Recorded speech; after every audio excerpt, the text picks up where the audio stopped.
정치 활동을 다시 시작했다. 1963년 2월 27일 나는 정치 활동 금지에서 해제되었다. 옛 동지들과 함께 민주당을 재건했다. 1963년 7월 18일 서울에서 창당대회를 열고 박순천 여사를 당수로 선출했다. 박순천 여사는 당시 야당에서 신망이 높았다.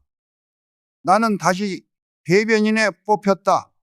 그에 앞서 5월 14일에는 구시민당, 구자유당, 무소속 등 세력이 모여 민정당을 창당했다. 대표 최고위원으로 김명로 씨가 선출되었다. 9월 5일에는 화정시 중심의 국민의당이 창당되었다. 처음 민주당 사람들은 화정시와 당을 함께하려 했으나 그의 주위에 자유당 사람들이 포진해 있었고 화정시 또한 자유당 출신 인사들만 감싸고 돌았다. 할 수 없이 민주당은 별도로 당을 만들었다. 화정시의 태도는 도저히 당을 같이 할 수 없을 정도로 독선적이었다. 민주공화당은 이미 2월 26일 창당하여 정구영 씨를 총리로 김정열 씨를 당의장으로 선출했다. 전국은 하루하루가 숨 가빴다.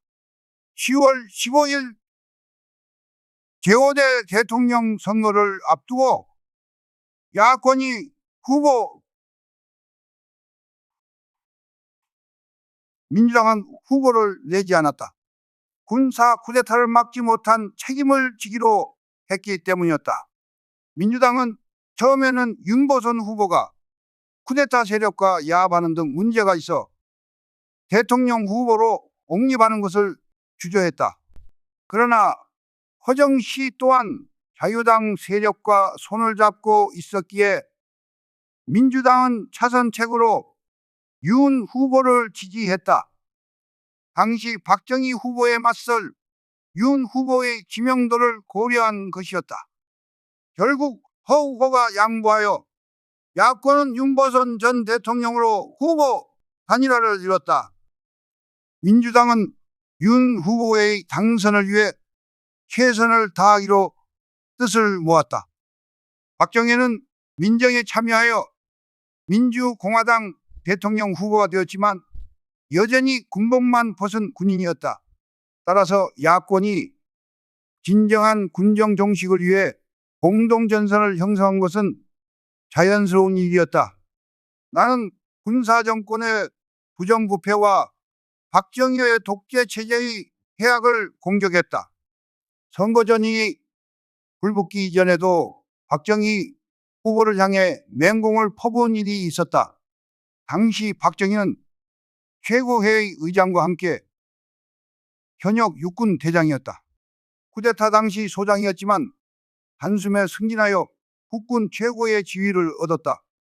대통령 선거 출마에 앞서 육군 현역에서 물러나 곧바로 공화당에 입당했다.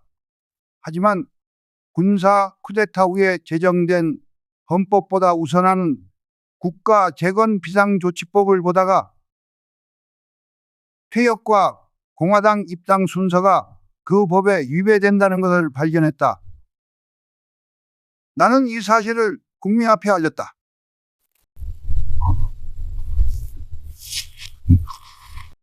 공화당 측에서는 당황하여 비상조치법 자체를 개정하여 사태를 수습하려 했다. 나는 무소불위의 권력을 휘두르던 박 후보를 정면으로 공격했고 그만큼 안팎의 반향도 컸다. 이것이 박정희가 평생 그토록 나를 미워한 최초의 동기였는지도 모른다. 박 후보가 그 사건을 계기로 나를 특별히 주시했음은 분명하다. 선거는 그 결과를 알 수 없었다. 판세는 혼미했지만 이딴 군정의 실패로 박 후보가 낙선할 것이라는 전망이 우세했다. 정치군인들로는 아무것도 할 수 없다는 정서가 널리 퍼져 있었다. 사실 군정 2년 7개월 동안 나라 꼴은 말이 아니었다. 경제 또한 극도로 침체되었다.